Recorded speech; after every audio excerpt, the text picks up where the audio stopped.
So, Matt, I'm going to answer your question in video form, because I care.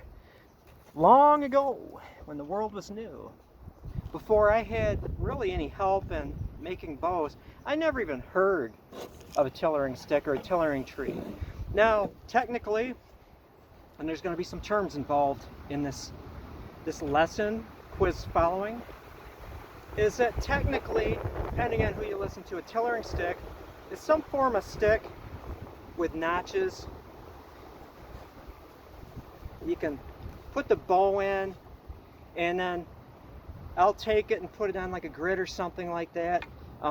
Putting these, in this case, edges on another bow that doesn't have a set back handle. Put the handle on like a hardwood floor or a bench or a tabletop that has slats that are even, and so you can like see where the board is here, that edge, and then compare the tips. Now, you asked about the holes. I don't know if you were talking about like these holes right here, which are just so I can hang it on nails, because in my workshop I have a whole bunch of templates and stuff. I put a hole in them so I can hang them on nails and catch them. So the big thing with these is these different notches. Now you can get tricky and actually have from here in inches, you know, if it's important to get 27.5 inches or 28 or what have you, you know, but I don't bother with that. I mean, I've got 18 on this one for these short bows. There, boy, that's a brute to pull back to 18. But that's basically it, notches. And if you want, put them at inches from here. Now, this tillering stick has been designed over the course of 3 million years.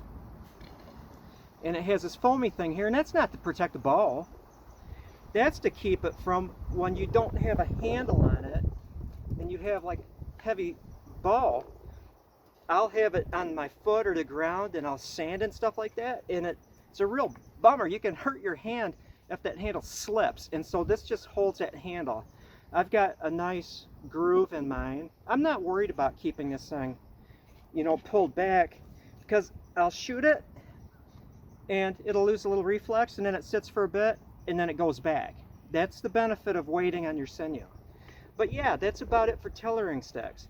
Now, tillering itself, the stages, and I would suggest never, ever, ever, ever stringing your bow before you are assured with this in measuring. Sometimes I'll put the, here, I'm gonna put it back in the stick. Be patient, be patient. I'll put it on this and I'll set it on a tabletop and measure the distance from the tabletop to each tip. And if it's not more than a ½ inch difference, and if it's not like super heavy yet, just try not to pull it back beyond your target weight throughout the process.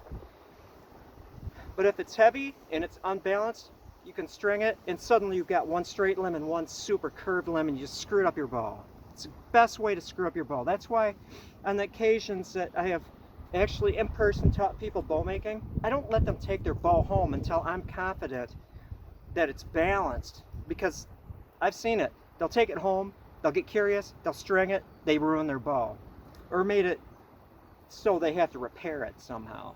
But yeah, tillering. Floor tillering is just to the point where you stick it on the ground and you bend it, and oh, it's got bend. That's floor tillering. Next step, long string tillering. That's where the bow has a string on it, but it's not braced. The string is just loose, and then you can then use tillering stick or tree. The tree is mounted like on a wall or a tree or something like that with a pulley, so you can actually see it when you pull it back. It's a remote thing. That's long string, when you've got the long tillering string on here. Short string tillering is, I'm fine-tuning this. Let's say it's a little uneven. I'll sand or scrape or whatever, reduce it, and then 20 times, just so the limbs kind of adjust to, it's like adjusting the truss rod on your guitar. Turn it a quarter of an inch. Will that neck respond immediately? No, you have to wait a little bit. But yeah, Long string tillering, short string tillering. Not that it matters. Matthew, Manitoulin Island, I bet you've got birch trees. Look at that, I just took some, I scored. This birch tree fell down. It was a rotten birch tree, but you know how sometimes it still has beautiful bark and then rotten cambium, and it peels off nice and clean. You don't have to scrape the rotten wood off of it. It's just beautiful like fresh bark. Big tree fell. I'm gonna score some bark, and look at, whereas this quiver, black ash, and I've actually found live black ash trees, so some of them are resistant apparently. Black ash, but think of this. You've got your spokes on your basket, and these actually don't just go rings. I started, and it's a spiral where one will end and I'll feed another one in, using birch strips instead of black ash. How BA is that? Wonderful. Last bit, extra credit. Behind me, you see an electric powered cart. I love that thing. It's almost like not working. I shovel it in, shovel it out, and in the meantime, I'm not pushing. Darn thing does it out, and it's got a good range. I can work all day long up here with it. But behind me, behind the cart, you see an old Honda CB, a 1980 CB 125S. S stands for super motorcycle, fastest motorcycle in the world. And the internet, there will be people that think I'm telling the truth here. It's not the fastest. A Honda 125 is not the fastest motorcycle in the world, my friends. But I just painted the tank green. I love that color. It used to be red. The tank was dented and stuff. There's Bondo in there, the dents. Painted it British racing green, because I like green. Everything should be green. My wife will disagree, but I'm right. And I'm thinking of the swoosh.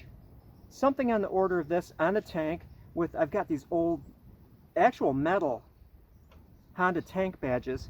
Honda in that off-white swoosh on the tank. That's one option. I'm also thinking of just like a white swoosh Honda and then a white pinstripe under it. I don't know. I'm playing designer and having fun.